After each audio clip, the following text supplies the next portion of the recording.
Mesdames, Messieurs, bonsoir et bienvenue à tous. À la une de ce journal, des voix féminines s'élèvent pour appeler à un retour à la paix dans les régions anglophones. À l'occasion de la Journée internationale des droits des femmes, elles ont interpellé le chef de l'État, Paul Biya, sur cette crise en signe de soutien aux nombreuses femmes déplacées des régions du nord-ouest et du sud-ouest Cameroun. Très peu de leurs sortes sont d'ailleurs mobilisées ce 8 mars 2019. Voilà pour le sommaire.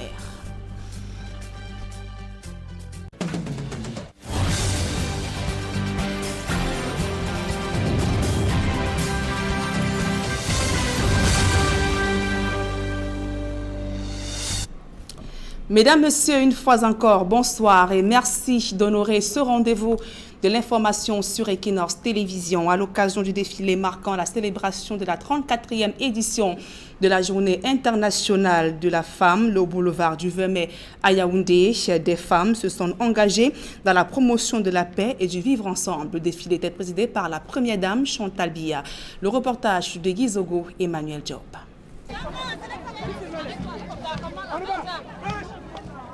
C'est par un retard que le défilé de l'édition 2019 de la Journée internationale des droits des femmes a démarré au boulevard du 20 mai à Yaoundé. Annoncé pour 11 h, c'est finalement un peu avant midi que les femmes ont commencé à battre le pavé après une attente qui durait depuis 9 h du matin. À la tribune présidentielle, Chantal Biya, sainte du pain du 8 mars, présidait l'événement sans se priver de se montrer démonstrative. Devant elle, pour ce grand rendez-vous annuel, les femmes de tous les horizons ont répondu présentes. Toujours à l'avant, par les diplomates portant le flambeau.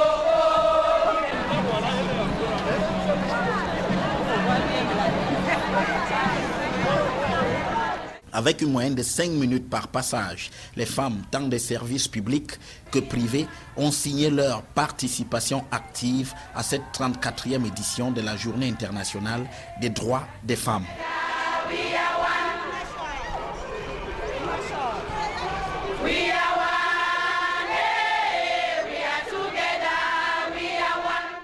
Les messages dans leur entièreté rejoignaient la grande problématique de la croisade contre les inégalités de sexe et commencent à s'arrimer à la nouvelle impulsion. Par-delà l'enthousiasme fédérateur autour de la fête, les réponses à cette question lancinante restent fort attendues. Et sur place à Douala, des femmes qui ont pris part au défilé du 8 mars demandent à Paul Biya de trouver des solutions pour mettre un terme à la guerre dans les régions du nord-ouest et du sud-ouest Cameroun. La célébration de la 34e édition de la Journée internationale des droits des femmes a été moins animée que lors des éditions précédentes. Claude Eukwa, Sylvestre Zangao. Elles ont marqué le pas à Douala, mais l'esprit tournait pour la plupart vers le nord-ouest et le sud-ouest, où les femmes, comme d'autres citoyens, traversent des moments difficiles à cause de l'insécurité installée dans ces régions par des séparatistes. Vraiment, ça fait pitié. Et on demande au Seigneur Tout-Puissant d'entrer dans les cœurs, parce que le moment n'est pas pour la guerre, le moment est pour la paix. Nous supplions le président Paul Biya pour que ceci s'arrête. Je sors du sud-ouest, je suis de Kumba. Mais là où je suis, je ne peux pas vous mentir, je ne peux pas rentrer chez moi à cause de la guerre. Toute ma famille est déplacée à cause de cette guerre. S'il vous plaît, papa, arrêtez-nous la guerre là. Les femmes qui ont défilé à Douala invitent donc les autorités compétentes à prendre leurs responsabilités pour mettre un terme aux atrocités dont sont victimes les femmes et de manière globale les habitants des régions anglophones du Cameroun. Nous demandons au gouvernement de faire tout pour qu'il y ait la paix, l'harmonie entre nous. Imaginez, une maman avec ses enfants, est-ce que c'est normal? C'est pas bien. Il faut seulement que nous demandons au gouvernement de faire tout pour que la paix règne partout, pour que ces femmes-là reviennent encore dans leurs maisons et que tout recommence encore comme avant. À la place du défilé à Douala, la 34e édition de la Journée internationale des droits de la femme n'a pas été célébrée avec le même enthousiasme que lors des éditions précédentes. Plusieurs femmes disent d'ailleurs avoir défilé juste pour répondre aux obligations en entreprise ou en association. Même son de cloche dans la région de l'Ouest Cameroun. La célébration de cette journée n'a pas connu un engouement particulier, contrairement aux années antérieures. La plupart n'avaient pas le cœur à cette célébration, ceci en raison des violences que subissent leurs sœurs dans les régions du nord-ouest et du sud-ouest Cameroun, ainsi que les enfants emprisonnés depuis le déclenchement de cette crise sociopolitique. Leclerc Sakem.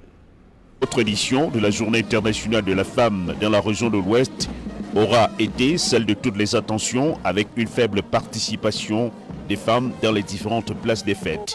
La crise anglophone, le chômage des jeunes et les personnes interpellées dans le cadre de la marche du 26 janvier dernier, la plupart des femmes de la région du soleil couchant n'ont pas le cœur à la fête. On veut la paix, on veut que tous les enfants aient aussi possibilité pour regarder les mamans comme nous là. On ne veut plus la guerre. Tout le monde souffre. Nous les mamans, tu vends tout, tu cultives, tu fais tout. L'enfant a la licence, tous les papiers, l'enfant à côté de toi. C'est honteux pour nous. Maintenant, on veut que la paix. Il faut qu'on arrange le pays, ça soit bien. Tu ne peux pas fêter quand ton fils ne se sent pas bien. Soit peut-être on l'a arrêté. Soit peut-être il a parlé seulement peut-être de Paul et puis on l'arrête, simplement. Donc au pays, on ne peut pas dialoguer facilement. Quand tu dialogues, on t'arrête. C'est comme ça le pays maintenant. Oui, il faut qu'on les ait kidnappés là. Ils sont pas, ils se trouvent. Donc libérons nos frères camerounais avec nos sœurs camerounais qui sont en prison. Nous voulons la paix au pays. Contrairement aux éditions antérieures, seules quelques associations ont accompagné les services publics dans le cadre de la grande parade. Le gouvernement de la République a fait de grands pas, je dirais même de grands bons, en matière de promotion de l'égalité homme-femme dans notre pays. Mais beaucoup reste à faire ou à pas faire dans ce vaste chantier. Nous devons aller en croisade contre les inégalités de sexe, mais le pouvoir est entre nos mains. Il faut que les femmes sachent que c'est elles-mêmes. La croisade, c'est une grande guerre. Donc elles doivent s'armer parce que la route est longue. L'on peut nourrir quelques regrets aujourd'hui sur le pain du 8 mars qui avait pour objectif de faire redécouvrir les valeurs traditionnelles africaines liées au vestimentaire. Devenue au fil des temps la banderole des messages les plus divers, avec le risque de réduire la journée consacrée à réfléchir sur les conditions des femmes dont le monde au simple port d'un tissu de paille. Et toujours dans ce chapitre, de nombreuses femmes ont choisi à l'occasion de cette journée qui leur a consacré des causeries sur l'éducation de la jeune fille, des moments de partage qui ont permis à cette couche sociale de mieux appréhender l'avenir. Gladys Sidé et Léquatate. Pour marquer le coup de la célébration de la journée des droits des femmes, elles ont choisi de se projeter dans le futur afin d'assurer la relève. L'accent a été mis sur l'éducation de la jeune fille, victime ces dernières années de plusieurs sortes d'abus. Permettre aux filles d'être épanouies autant que les garçons, il est essentiel que cela se fasse dès la base. De la même éducation qu'on donne aux filles, aux garçons, c'est la même éducation qu'on doit donner aux garçons, parce que cette éducation a pour conséquence l'installation d'un complexe d'infériorité chez les femmes. La peur, la crainte, elles n'ont pas d'audace, elles n'osent pas. Et en plus, on constate que les pays perdent beaucoup. Les études ont montré ça. Les études de la Banque mondiale, du Fonds monétaire international et du Programme des Nations unies pour le développement ont démontré de façon très claire. Les principes d'éducation et exigences de la société doivent être actualisés afin d'accorder encore plus d'opportunités aux femmes. Il faut s'adapter au nouveau paradigme, au nouveau logiciel. Parce que je ne pense pas que les problèmes de la femme soient parce qu'elle n'a pas eu d'éducation. Je pense que c'est souvent les malentendus dans les notions éducatives qu'elles reçoivent. Donc les principes d'éducation dont on parle, ils sont actualisés. Moi, quand j'allais à l'école primaire, c'était pendant la colonisation. Je ne pouvais pas savoir qu'aujourd'hui, il y aurait les femmes colonelles. Mais on a quand même étudié, il y a eu la mixité des écoles. Il y avait l'école des filles l'école des garçons. Les actions menées pour sortir la femme de sa zone de confort ne doivent pas se limiter à la seule journée du 8 mars, elles doivent être permanentes. Pourquoi il y a toujours des textes de loi, mais ces lois ne sont pas appliquées? Les attentes pour cette édition, c'est de poser ces problèmes qui vont porter plus haut. Plus haut, c'est quoi? Qu'on ne prenne pas simplement, qu'on ne nous divulgue pas simplement des textes de loi, mais qu'on les applique. Et surtout, sur le plan personnel des femmes, qu'elles sortent de humain en se fixant des objectifs personnels et se donner des moyens à atteindre ces objectifs. Au Cameroun, le leadership féminin connaît une nette progression. Les femmes ne cessent de démontrer à travers leur implication dans la vie de la nation leur envie d'aller encore plus loin. Et des femmes chrétiennes, pour leur part, ont élevé des prières à Dieu pour un retour à la paix dans les régions du nord-ouest et du sud-ouest Cameroun. Elles se sont réunies récemment à Douala. Elles ont été invitées à s'impliquer dans la résolution des crises qui secouent le Cameroun. Dallas Tchana, Isabelle Carole Zopet.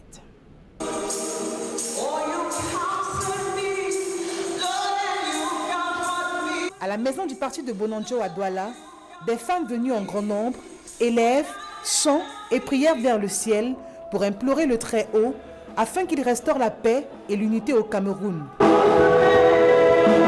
Il s'agit de l'Association des femmes chrétiennes du Cameroun, préoccupée par la stabilité du pays.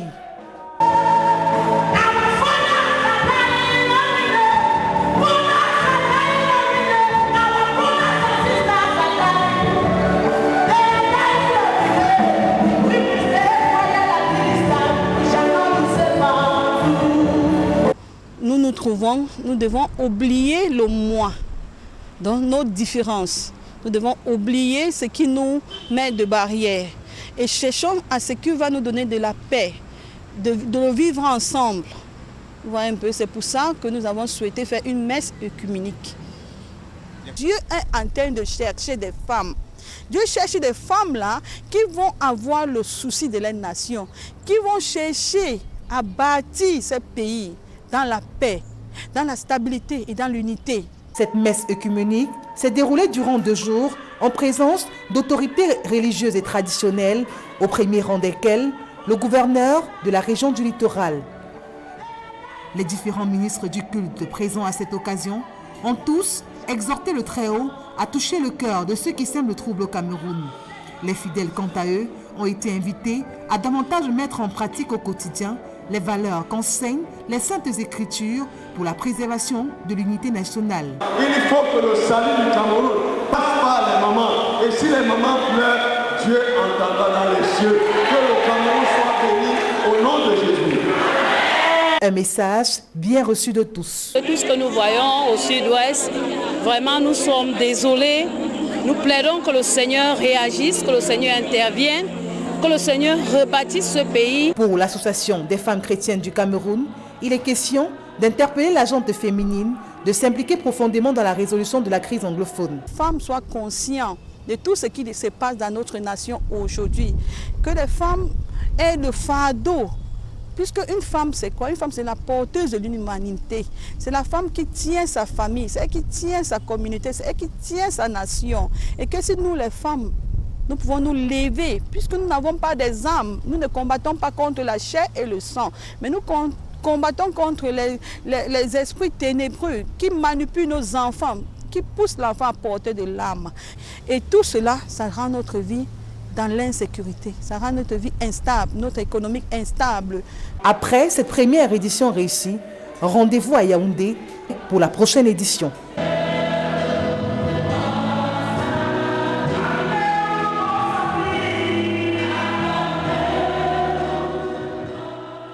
Ce sont des pratiques avilissantes de veuvage qui tendent à s'enraciner dans notre société, faisant subir à la femme toute forme d'humiliation. C'est d'ailleurs le cas pour l'une d'elles, Adrienne Wanché, qui prend part à Yaoundé à une série de formations et de sensibilisation sur le phénomène. Marcelin Gansop, Joël Sengue. Adrienne fait partie de ces veuves dont l'histoire fait perdre le sourire. Avant son décès, il m'a dit ici à Yaoundé, parce qu'il était président du tribunal de Djoum, que si un jour je ne suis pas là, voilà ta part que tu vas garder mes bébés. Parce que tu n'as pas de famille, tu n'as pas de belle famille. Pendant que moi j'étais ici, je cherchais comment elle avait pleuré mon mari. Ils sont allés à Djoum vider la maison. Je ne savais plus comment je pouvais faire. Quand même une association vient pour me donner l'argent, on récupère. Ils ont fait un faux acte de mariage, ils ont pris mon capital d'essai. De 2005 jusqu'à aujourd'hui, je loue. Comme si cela ne suffisait pas, elle a été soumise au rite de veuvage, pour le moins avilissant. On dit que je ne mange pas la nourriture qu'on a préparée à la maison. J'avais déjà fait 1 mois sans manger la nourriture qu'on a préparée dans la marmite. On préparait dans les boîtes de lait. On me donnait que je mange. Ils ont dit qu'ils doivent faire les rites. Ils m'ont fait marcher l'eau, marcher de Loum est loin. Gloire à Dieu, j'avais une de mes belles sœurs. C'est comme ça qu'elle a pris l'eau, elle allait mettre derrière que lave-toi, on finit le veuvage. Maintenant, il fallait me coiffer. Ils ont cassé la bouteille avant de me raser. Donc, j'ai traversé des étapes. Voici 14 ans, je ne me suis plus jamais remariée. Comme Adrienne, elles sont nombreuses ces femmes qui perdent le sommeil une fois leurs époux décédés. Des femmes dont le triste sort préoccupe le Conseil des églises protestantes du Cameroun. Les moments de veuvage ne sont pas des moments de consolation de la veuve, mais plutôt des règlements de compte. Et les veuves sont parfois même dépouillées de tout ce qu'elles possèdent pour élever les enfants. Et à la fin, elles sont non seulement maltraitées, mais en même temps avec leurs enfants. C'est injuste. Et ce n'est pas quelque chose qu'il faut encourager, c'est quelque chose qu'il faut condamner avec la dernière énergie. Et je suis sûre que Dieu le condamne aussi. Ce séminaire de formation vise donc à outiller les femmes afin qu'elles connaissent leurs droits et surtout qu'elles aient une compréhension claire du veuvage. Il y a plus de problème parce qu'elles sont déjà beaucoup imprégnées. Devant la juridiction maintenant, c'est des cas, c'est rare. C'est rare maintenant les femmes qui sont victimes parce qu'elles arrivent déjà, étant déjà aguerries, avec déjà une idée de tout ce qui se passe après la mort de leur mari. De plus en plus, il y a des cas de victimes qui ne sont pas encore informés et c'est pour ça que nous faisons des formations de temps en temps pour qu'elles soient informées de leurs droits et tout. En cette semaine où l'on célèbre la femme, le Conseil des églises protestantes du Cameroun se met à leur côté afin de combattre les rites de veuvage qui tendent à humilier la mère de l'humanité. Non sans être opposé à la tradition, mais toujours est-il qu'il faudrait que nous puissions évoluer dans les mentalités de manière à ce que la femme, qui est la mère de l'humanité, qui donne la vie, qui porte la vie, qui entretient la vie, soit bien traitée dans la société. Les pratiques avilissantes découlant des rites de veuvage constituent de graves violations des droits de l'homme. Le CEPCA tire la sonnette d'alarme à quelques heures de la célébration de la Journée internationale de la femme. Et dans ce combat de revendication des droits de femmes, c'est une Camerounaise s'est illustrée sur la scène internationale. Âgée de 46 ans, Aïssa Doumara, qui dirige une association de lutte contre les violences faites aux femmes, a reçu ce jour à Paris le prix Simone Veil. Dans son allocution, elle a fait savoir qu'elle dédiait ce prix, je cite, à toutes les femmes victimes de violences et mariages forcés, à toutes les rescapées de Boko Haram. Le prix Simone Veil a été créé par le président français Emmanuel Macron en hommage à l'ancienne ministre décédée en 2017 et donc c'était la première édition. Et sur place au Cameroun, c'est une autre femme encore qui a choisi de déconstruire les barrières des préjugés en se lançant dans un métier beaucoup plus pratiqué par les hommes. Elle tient une menuiserie dans la ville de Bouda, région de l'Ouest Cameroun, et est très appréciée pour la qualité de son travail. Raphaël Seko, Gladys Sidi. Adeline Toukam est dans son atelier de menuiserie au quartier Montio, dans la ville de Bouda. Elle s'est lancée dans cette activité depuis 8 ans et aujourd'hui, elle transmet avec aisance le savoir. À ses côtés, un jeune stagiaire élève au lycée technique de Bouda. Comment est-ce qu'elle en arrive là? C'est un métier qu'il a choisi depuis sa tendre enfance. Habituée au petit bricolage à la maison et parfois même au lycée. Chez nous à la maison, quand je voyais les meubles faits à base du bois, bon, ça m'encourageait beaucoup, j'aimais beaucoup. Bon, là, j'ai dit que pourquoi pas moi? aussi m'exercer dans ce métier et faire un truc, monter aussi quelque chose. Déjà, même avec les travaux pratiques qu'on demandait à l'école, j'essayais toujours de fabriquer les petits meubles, mais en bambou. Adeline Toukam a pourtant fait son parcours secondaire dans l'enseignement général. Elle arrête les études en classe de seconde et se consacre entièrement à la menuiserie. J'ai fait un enseignement général. Il y a au niveau de la seconde, quand j'ai laissé les classes, j'ai dit bon. Quand mes parents m'ont demandé qu'est-ce que tu dois faire, tu veux faire quoi? J'ai dit bon, je veux faire dans la menuiserie. C'est là aussi, je me suis lancée dedans. Bon voilà, jusqu'à nos jours, j'ai tenu la formation. J'ai fait 3 ans de formation, 3 ans et demi de formation là. Comme aujourd'hui, je suis ici à la rue Anselme-Brasserie, je m'exerce aussi là.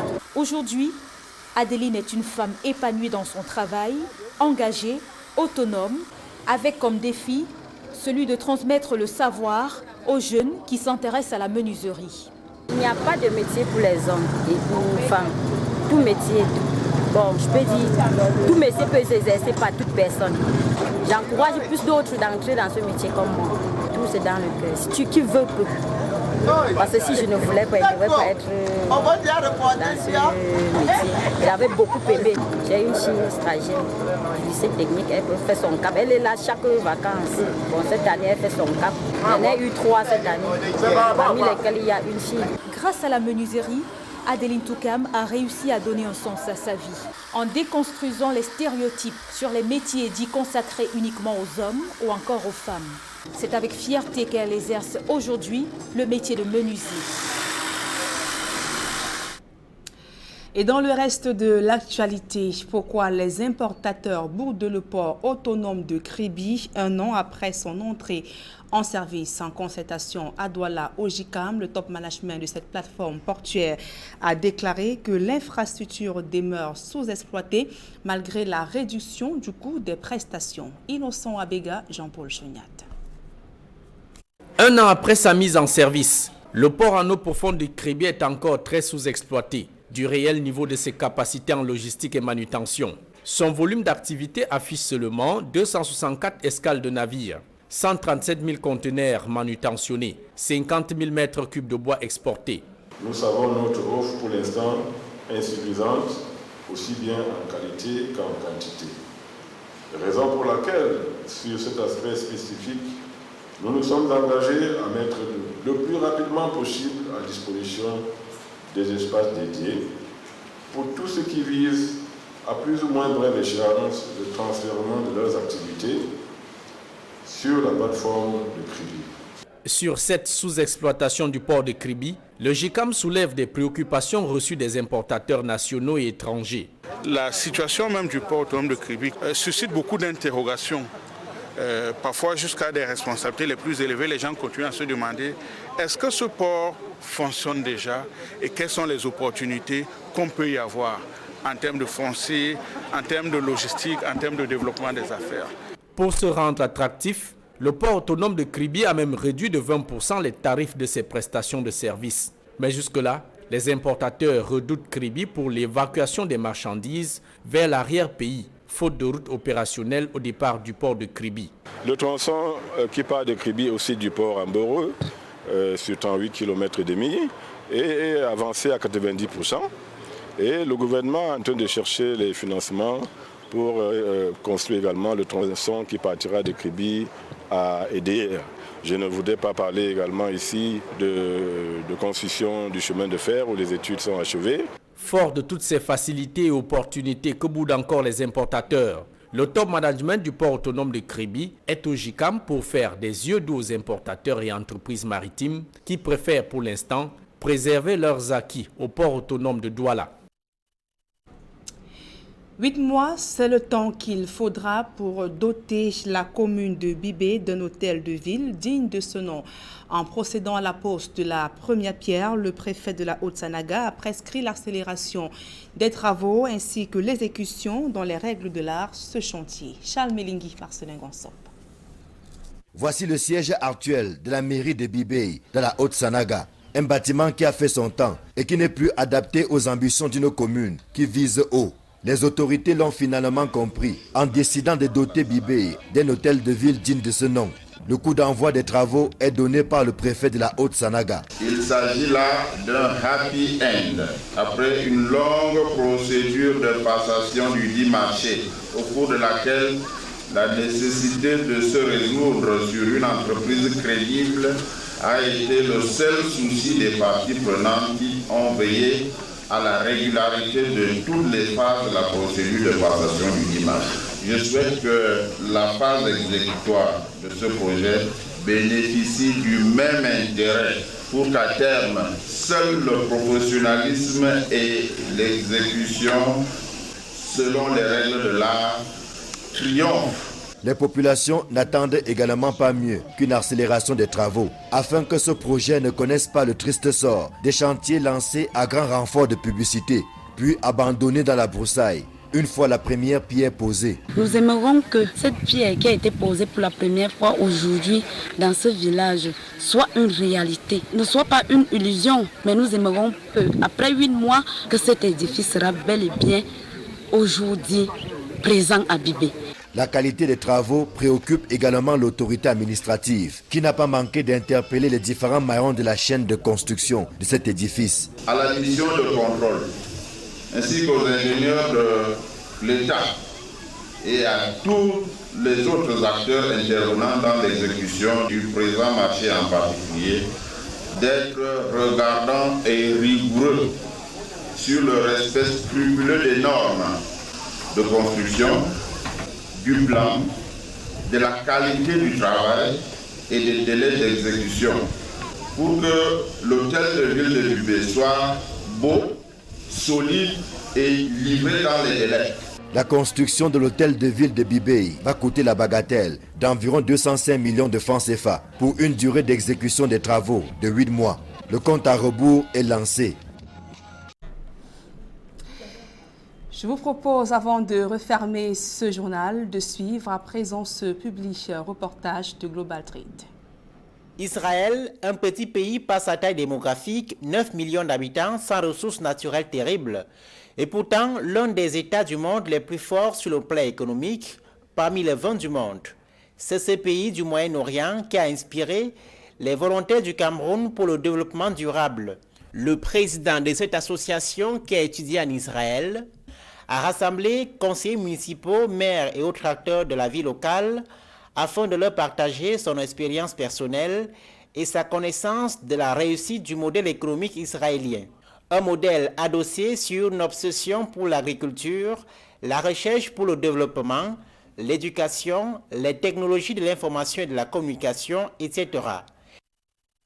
Les acteurs locaux au Cameroun sont invités à initier des projets de coopération avec Israël. J'ai été fortement impressionné par ce modèle qui part de rien et où nous constatons qu'avec une volonté, une préoccupation première, alors on peut à partir de rien déclencher un développement réel dans une localité. Et je crois que c'est ce que nous devons faire. C'est ce que nous devons tenter de faire chacun à son niveau afin que chaque population, chaque habitant, ou bien chaque mécanicien, ou chaque moto-taximène puisse être un acteur de développement de la localité où il se trouve. Donc j'ai été impressionné, c'est pour ça que j'ai dit tout tantôt que l'ONG puisse revenir nous sensibiliser et faire en sorte qu'il y ait cette volonté qui naisse en chacun de nous pour qu'ensemble nous puissions déclencher un véritable développement. L'intérêt, c'est surtout le fait d'avoir organisé une conférence et une possibilité d'échange entre une certaine élite du pays. Oui, il est intéressant, les questions qui ont été posées, d'abord l'exposé, et les questions qui ont été posées avec les réponses qui en seront suivies. Oui, c'est très intéressant. Il vaut mieux que ça se fasse assez régulièrement pour faire monter le niveau culturel du Cameroun. C'est aussi à ce prix que les collectivités territoriales décentralisées pourront contribuer à la création des richesses et lutter contre la pauvreté et le chômage des jeunes pour l'association Volontaires du Cameroun pour le développement durable. Voyez-vous, les collectivités territoriales décentralisées ont plusieurs opportunités en matière d'agriculture, mais la véritable expertise, nous ne l'avons pas. C'est pour cette raison que nous avons voulu partager cette expérience israélienne avec les collectivités territoriales décentralisées. Et nous sommes très heureux de l'effectif que nous avons eu en salle. Comme vous avez remarqué, nous avons eu des maires, nous avons eu des chefs traditionnels, nous avons eu des acteurs de la décentralisation, des acteurs locaux de développement, et ça ne peut être qu'un motif de fierté. À la fin de la conférence au débat, les porteurs de projets et les acteurs locaux qui le souhaitaient ont pris attache avec les volontaires du Cameroun pour le développement durable en vue de nouer des contacts avec Israël pour des projets de coopération mutuellement bénéfiques. C'est avec ce reportage que nous mettons un terme à ce journal. Dans un instant, le débrief du journal avec Serge-Alain Autou et ses invités sur le plateau d'Equinox Soir. Serge-Alain. Voilà Nadine, comme vous pouvez l'imaginer, nous allons continuer à parler de cette célébration, la 34e édition de la Journée internationale de la femme sur ce plateau avec les images que vous nous avez présentées dans votre journal, Douala, Yaoundé et même la région de l'Ouest et la zone anglophone. Merci Nadine Yambo pour cet autre rendez-vous de vendredi. Merci Serge-Alain Autou et bonne soirée. On se dit à vendredi prochain. Exactement Serge-Alain. Voilà, madame, monsieur, dans un instant, Equinox Soir, deuxième partie, le temps du débrief, toujours en compagnie de 4 charmantes dames.